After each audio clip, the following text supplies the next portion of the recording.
Now, college football. No. If you can figure out the Cal football team, please call Jeff Tedford and let him know what's going on. Last week, the Bears were destroyed at USC. Today, they did the destruction of Arizona State. Just before kickoff, Tedford offered his key to the game.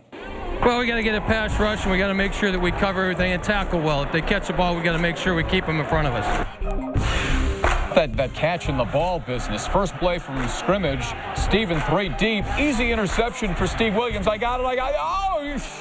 Oh, come on. TJ Simpson, that's a gain of 44, shoe. Most DBs are wide receivers without hands. Steve shows his wife, you're not going to catch it, knock it down. That's a rule that applies to DBs and wide receivers. Well, that play sparked an 8-play, 75-yard drive. Thomas Weber with a 29-yard field goal, 3-0 Arizona State. They wouldn't score for a long, long time. Ensuing kickoff, Keenan Allen with a return of 39 yards. Shane Vereen, boy, did he have some plays in this game that were just gorgeous. Gain of 11 outside there. Drive stalls, Giorgio Tavecchio, 40-yarder, and we're tied at 3. And then the Bear defense comes to life. Linebacker Michael Kendricks in pass coverage. Tip drill to himself. The only reason to tip a ball, to yourself. Gets his feet down. They're loving it at Memorial Stadium. Steve Williams, see that play, okay? Yeah. The offense didn't go anywhere. ASU, same story. Jeremy Ross on the punt return, just tripped up after a gain of 28. Wildcat, love this. Marine bottled up. He's going right for the touchdown. That was all Shane Marine, 10-3 Cal. The beauty of the Wildcat formation, Shane gets a better view than if he was handed the ball. He could be more patient and then does a little Marine shuffle. Results in 6 points. Javid Best-esque. Second quarter, Cal turns it on. Kevin Riley to Jeremy Ross, gain of 32. All right, next play, Vereen. Gained a yard, but I want to show you Dominique Gallus, the offensive lineman, pancakes Vontaze Burfict without his helmet. Then his reaction, I didn't do anything. Mr. Burfict flat on his back. Next play, Riley threading the needle to Keenan Allen. Kind of a dangerous pass. I'm not sure whether you really want to throw that ball, but it was a touchdown. Jeff Tedford was gritting his teeth on this throw. It's either a touchdown or 6 points the other way. Yeah. Kevin threads the needle. That's one of those, no, yes! Yeah, right. Next Bear possession, Riley going deep. Marvin Jones comes back for the football for a gain of 52. Riley, 240 yards passing. All right, this is what happens when you're running the ball. Jones simply outsprinting the corner after the safety got sucked up by the play action. And a great adjustment by me and Mr. Jones. 23-3 Cal at that point. And Javid on the sidelines has a bye week from the Detroit Lions. Coming up, check some Cal football. Sean Cattouse laying out on the pick. Now, Sean must have been a wideout in his previous life. DBs don't make these kind of interceptions. A great catch by Sean. 2 seconds left in the half. Tavecchio, chip shot, 23 yards. 26-3 Cal at the break. Second half. Cal second and goal at the ASU 5. Wildcat again. Vereen, look at the patience, waiting for the seam, waited for his block to clear out on the trap play, 33-3. And then Chris Conte makes it official.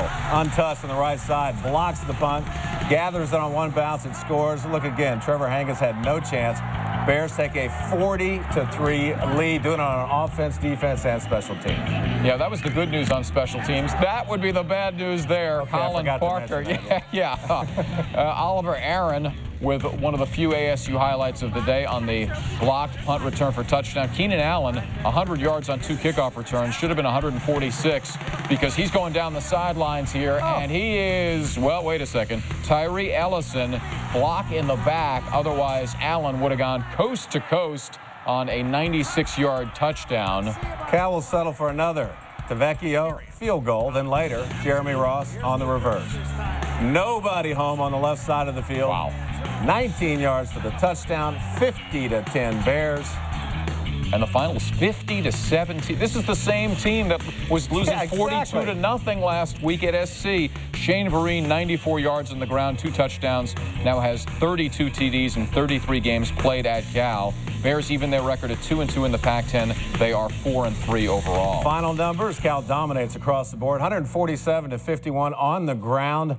225-182 in the air. They had 9 more first downs than the Sun Devils, forced 3 turnovers. With more from Berkeley, here's Rick Kwan. After getting embarrassed by USC last week, Cal's season appeared to be on the brink of collapse. But the Bears answered with one of their most complete games of the season as they dominated Arizona State in all phases of the game. Some people have given up on us, but I'm proud of our team that they didn't give up on themselves. It was nothing but negative all week long by outsiders. And the only ones who believed were the ones in that locker room. There's Cal alumni, Cal people questioning our team's heart. And that's just, the biggest criticism you can have. And we just want to go out there and play and show everybody that we do. Even a steady rain could not put a damper on the Bears' offense. Marvin Jones had 4 catches for 110 yards and this long touchdown. What we just saw was the corner and the safety squatting. They're flat-footed. So once they were flat-footed, I knew the ball was going to come, and I just stuck it outside and kept running. So that was a good pitch and catch. The ground game also got back on track as Shane Vereen rushed for 94 yards and a pair of scores. Talk about the sense of urgency you guys had coming in. I don't know if it was a sense of urgency. I think we just wanted to come in, play with a lot of energy, with a lot of passion, a lot of heart, and do as best we could. After being slowed by injuries this season, Sean Cattouse broke out with a season-high 8 tackles and this interception. I played last year a lot, started and led the D a lot, but wasn't in there this year, so that was just my biggest focus. I wanted to make an impact, show the guys I was here and I'm back. While there was a lot to feel good about today, the Bears know they have to be more consistent, having won 4 blowouts at home but going winless on the road. I think this was a good statement, but I think really next week we have to make a big statement and show that we can win on the road. And if we can do that, I think we can really turn the season around and hopefully just win out. By improving to 4-3, the Bears keep their hopes alive for an 8th straight bowl appearance. Next week, Cal travels to Corvallis to take on Oregon State. In Berkeley, this is Rick Kwan for After the Game. Thank you, Rick. Another road game next week. I know. It's really a tale of 2 teams. At home, Cal is 4-0. On the road, they're 0-3. In the 4 home games, they're averaging more than 47 points per game. Their opponents, just 8.5. On the road, totally different. 18 points per contest. And the opposition scores almost 37 a game. And as Rick mentioned, next week, Cal is at Oregon State. Beavers, they play well at home. They're very tough to beat in Corvallis. I don't know how you explain the Dr. Jekyll, Mr. Hyde stuff here. Well, when you're on the road, your defense and quarterback have to come to play, and the Bears have struggled with both. Kevin Riley's been inconsistent this season, but Jeff Tedford, committed to him, has not had his backup quarterbacks in any sort of development until today. Riley's from Oregon, so let's hope he feels more comfortable in his home state. He'll feel like he's even home. though he's away. So that's the only thing we can go for. Is it as simple as home and away? Is that the whole explanation? It's a big difference. You just feel more comfortable in what you're doing, and like I said, your quarterback and your defense have got to be key on the road, and that just has not happened for him. At USC, Kevin Riley played horrible. Their defense played horrible. So Jeff's just got to find a way to get him some home cooking on the road somehow. Maybe bring it with him. I don't know.